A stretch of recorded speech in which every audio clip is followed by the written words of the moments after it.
વડોદરામાં સિદ્ધેશ્વર ગ્રુપના બિલ્ડર પાનસુરિયા બંધુની ધરપકડ કરવામાં આવી છે. સિદ્ધેશ્વર પ્રાઇમ પ્લસના બિલ્ડર સુરેશ પાનસુરિયા અને મનીષ પાનસુરિયાની હરણી પોલીસે ધરપકડ કરી છે.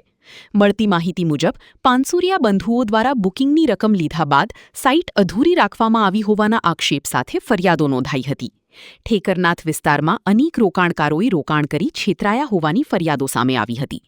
ફરિયાદો નોંધાયા બાદ બંને આરોપીઓ છેલ્લા ઘણા મહિનાઓથી ફરાર હતા. હરણી પોલીસે તપાસ હાથ ધરી પાનસુરિયા બંધુઓને ઝડપી પાડ્યા છે. નોંધનીય છે કે સુરેશ પાનસુરિયા ભાજપ અમરેલી જિલ્લાના પૂર્વ ઉપપ્રમુખ રહી ચૂક્યા છે. તેમણે વર્ષ 2021થી 2025 સુધીનો કાર્યકાળ પૂર્ણ કર્યો હતો.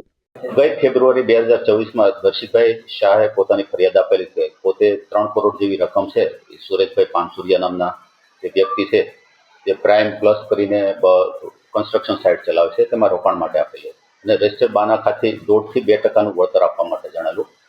શરૂઆતમાં એને થોડો સમય માટે વળતર આપેલું અને બાદ પછી વળતર બાબતે વાતચીત કરતા સુરેશ પાનસુરિયાએ કોઈ સંતોષકારક જવાબ આપેલો નહીં. આ બાબતે એને અવારનવાર કહેવા છતાં તેને વળતર બાબતે કોઈ પ્રત્યુત્તર નહીં મળતા તેણે પોતે ફરિયાદ નોંધાવી છે અને સુરેશ પાનસુરિયા તેમજ તેના બીજા અન્ય 3 ભાઈઓ અને પોતાના દીકરાના નામનું જે બાનાખત છે તેનું નામ કરેલું આપેલું છે તેમના વિરુદ્ધ ચીટિંગની ફરિયાદ અને સાથે GPIDની ફરિયાદ આપેલી હતી. એ અમે અવારનવાર આરોપીના ઘરે અને બધી જગ્યાએ તપાસ કરતા આરોપી મળ્યો તો વચ્ચે નામદાર કોર્ટમાં રાહત લેવા માટે પણ ટ્રાય કરેલી પણ કોઈ રાહત ન મળે. અને આજ રોજ એટલે કે ગઈકાલ રાત્રે તેને બાતમી રાહે વેમલી ખાતેના પોતાના ઘરેથી એને પકડી પાડેલ છે. આ જ બાબતમાં આપણે કહીએ તો બીજા 2 સાહેદો છે કે જેના એકના 52 લાખ રૂપિયા અને 25 લાખ રૂપિયા છે. એને પણ આવુંથી ચીટિંગ એની જોડે કરેલું છે. એમાં એકની પાસેથી રજિસ્ટર બાનાખત છે, બીજાનું રજિસ્ટર બાનાખત છે. એને પણ તપાસમાં સાંભળે એટલે ટોટલ 4.5 કરોડ જેવી ચીટિંગ કરેલી છે.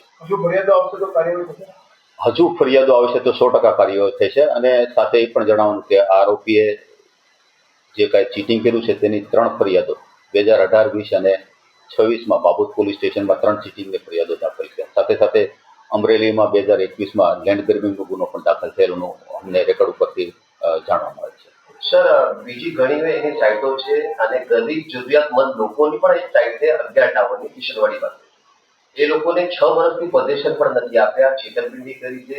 એક ફ્લેટ ઉપર 3 દસ્તાવેજો કર્યા છે, છેતરપિંડી કરી છે. એ બાબતે જો પબ્લિક આવે તો એના માટે શું અપીલ કરશો પબ્લિકને? ખાસ કાંઈ પણ એની સાથે ચીટિંગ થયું તો 100% તે પોલીસ સ્ટેશન જે સંબંધિત પોલીસનો સંપર્ક કરે અને પોતાની હકીકતથી વાકેફ કરે, જેથી એના વિરુદ્ધ કાર્યવાહી કરવા માટે પોલીસ તાત્કાલિક પગલાં લે. સાહેબ, અત્યાર સુધી એમને ક્યાં ક્યાં આશ્રય લીધો છે તો એ પણ ગુનેગાર થઈ શકે ને? હા, પોતો અમરેલીના સાવરકુંડલા છે ત્યાં રહે છે, પોતાનો વતની છે, એટલે પોતાના ઘરે અને આજુબાજુ પોતાના સમ વિસ્તારમાં થતો વાડી વિસ્તારમાં આશરો લેવાનું જણાવે છે. અને હાલ પણ તેની આરોપીની પૂછપરછ શરૂ છે. નાણાં બાબતે પૂછતા કે પોતે મંદીને કારણે આર્થિક સંકળામણમાં આવી ગયો હતો, એની હિસાબે સમયસર પૈસા નહોતી આપ્યો, અત્યારે એવું રટણ છે. છતાં પણ ઇન્ટ્રોગેશન માટે અને વધુ તપાસ માટે નામદાર કોર્ટમાં રિમાન્ડ માટે રજૂ કરવામાં આવશે.